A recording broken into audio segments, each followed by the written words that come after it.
Hi guys, I thought I'd share some production tricks about how to create real stereo reverb in your house. Before we get into that, please remember to like, subscribe, and click the notification bell so you can keep up to date with what I'm doing. I recently completed a demo for the Shelly Robin pedal called Mr. Chicken Finds His Groove.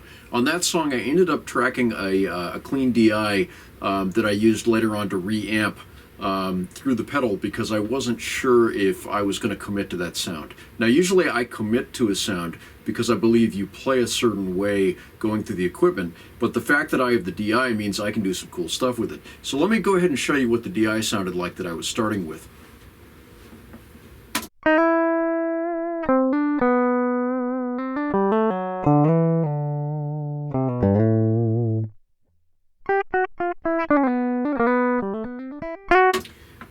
Cool, so that's a little bit of it. Now, I track that stuff through the Radial JDV, which is a nice high-end DI. It's kind of pricey, but it's paramount that if you want the sound to be exactly like what the performance was, that you have the most transparent tracking of that sound. If you can't go for that, you could easily get something like a TC Ditto looper and be recording into the pedal as you track, and you could use something like that and it would work. But investing in a nice DI is a good thing if you plan on doing a lot of that.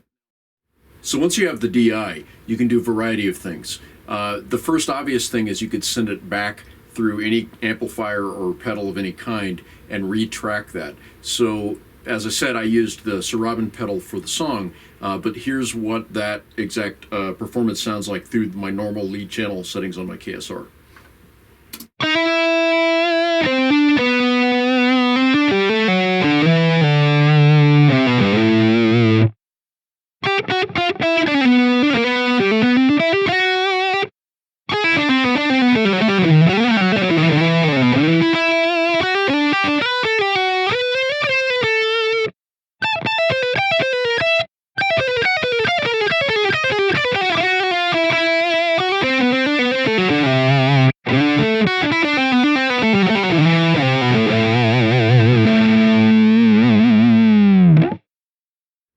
So the next thing you can do with that is you can send that performance out through the amp and use the amp to excite an acoustic space. So in my case, I have a pretty high ceiling in my living room and a tile floor, so it's terrible for actual tracking of dry instruments, but it's actually a really good short reverb chamber.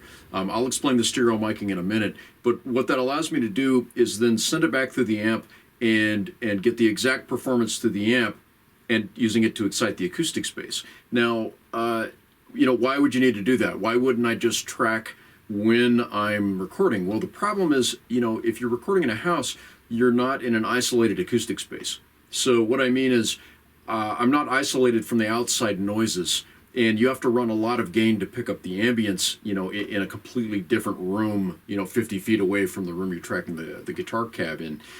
So you have lots of issues of, an airplane flies over and you pick that up on the microphones, or the AC kicks on and you pick that up on the microphones, or heck, even if the refrigerator is running, I hear that.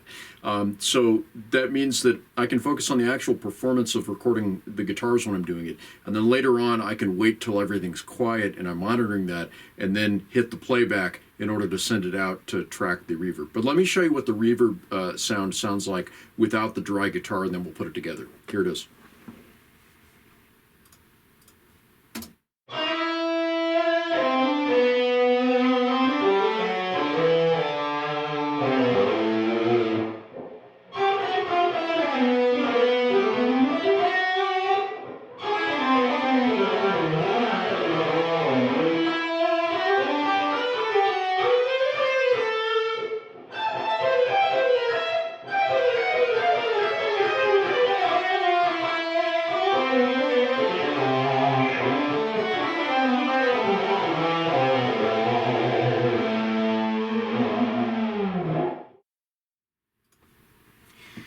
All right, so the way I got that sound is I have two Shure KSM 44s. You're going to need mics for this that can do bidirectional miking. There's various ways to do stereo miking, but I'm using a method called Blumlein stereo miking that was designed by Mr. Blumlein in England, I think. So the idea is that you have one mic hearing out both sides left and right that way, and another one hearing front to back this way, and you pan them hard left and right. For my experimentation, this gives you the closest thing to a three-dimensional sound of the space. Now you have to take this and experiment with a little bit. For me, what seems to work is sort of aiming it more towards where like the roof and the walls meet, and putting everything off kilter a little bit so you're not, aiming directly at a flat surface. Kind of like if you mic off axis, like on a drum or a guitar cabinet. We're trying to avoid ugly reflections and get more of the diffusion, and that seems to work better. And then what I'm doing there is I'm rolling off a little bit of lows, because you get kind of a boominess, and the highs a little bit where you get kind of a harsh buildup of nasty kind of artifacts. So let me put the dry sound in and show you how cool this is. Oh, the other thing to mention is I offset the recording of the ambience by I don't know, maybe 70 milliseconds or something.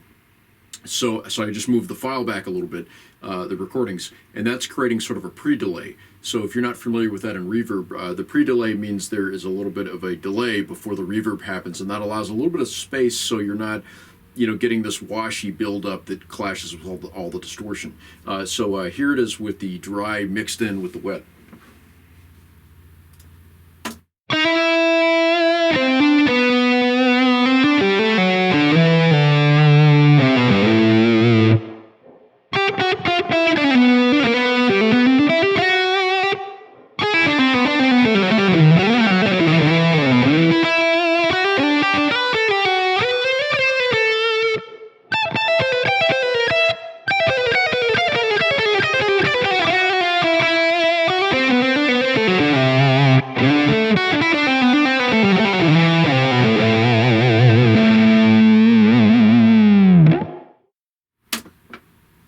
Cool. So one other thing to mention when you're doing this, typically when you have to send it out of your DAW, and we get it back into the the guitar amp, you're going to need to do a ground lift, or you're going to get a hum there.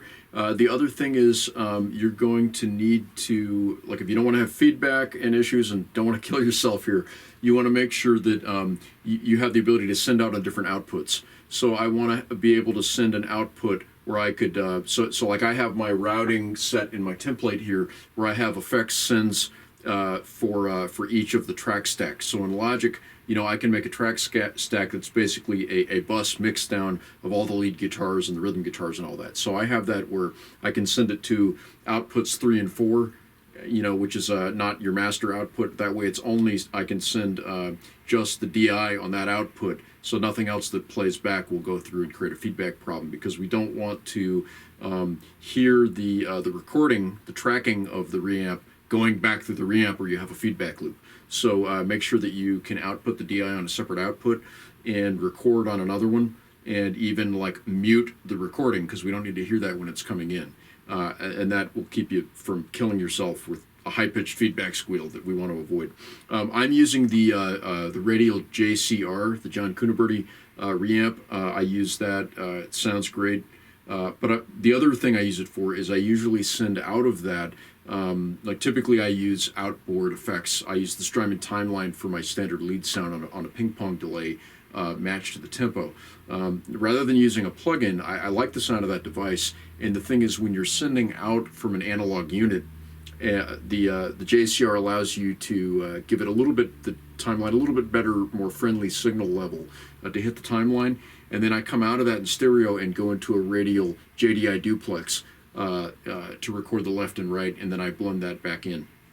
I feel like having those layers of analog transformers in the different DIs is adding a different layer of tone, which gives a little more 3D separation. I like that better than any plugin I've tried.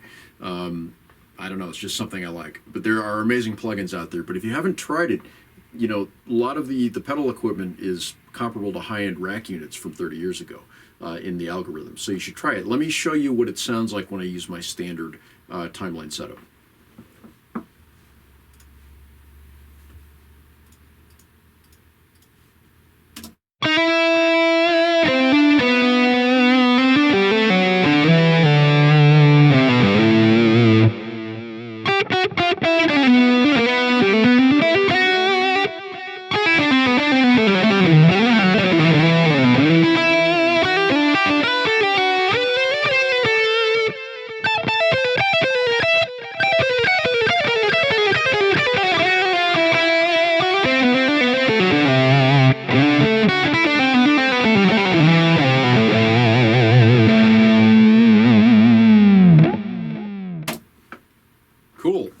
last thing you can do. If you have the ability to mic an environment and you have a good DAW, you have the ability to shoot an impulse response. So an impulse response is basically going to send out a frequency sweep, and it's going to compare how that sounds frequency-wise when it goes out into the environment and actually capture the acoustic environment. So I actually did that a long time ago. So in the Reverb designer, Space Designer, I think it is, in Logic, you can send out an impulse response. So all you need is some sort of a full range monitor. I ended up using like a cheap Behringer knockoff of a Roland keyboard amp, so it's not the most full range thing. You know, it's kind of like a PA, but it's not as nice and accurate as it would have sounded if I had a more robust sound system. But it actually sounded pretty good. So let me show you. I've got it, you know, my impulse response in here as, you know, my living room, and in the impulse response you can tweak that algorithm a little bit and add pre-delay to it. So I added maybe about 70 milliseconds of pre-delay and shaved off some of the high and low frequency in there.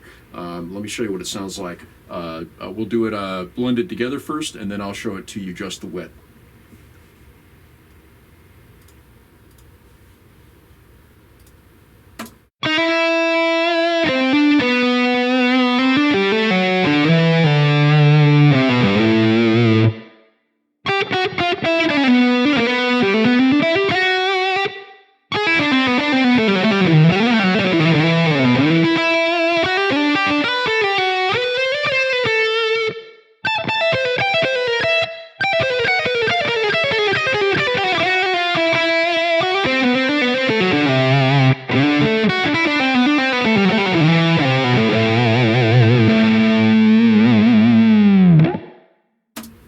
Okay, now let's do just the wet sound so you can hear what the IR sounds like.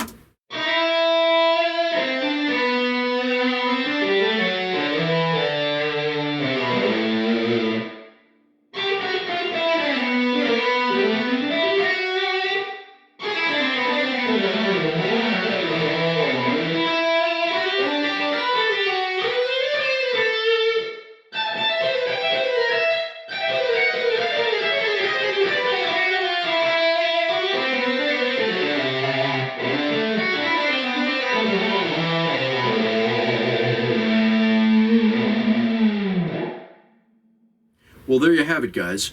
DIs and actual miking of real acoustic spaces is a great way to create a sound that's inherently yours. And this is a really great way to differentiate the sound of your recordings in an age where everyone's got the same plugins and effects. So I hope you have fun experimenting with that, and thanks for watching.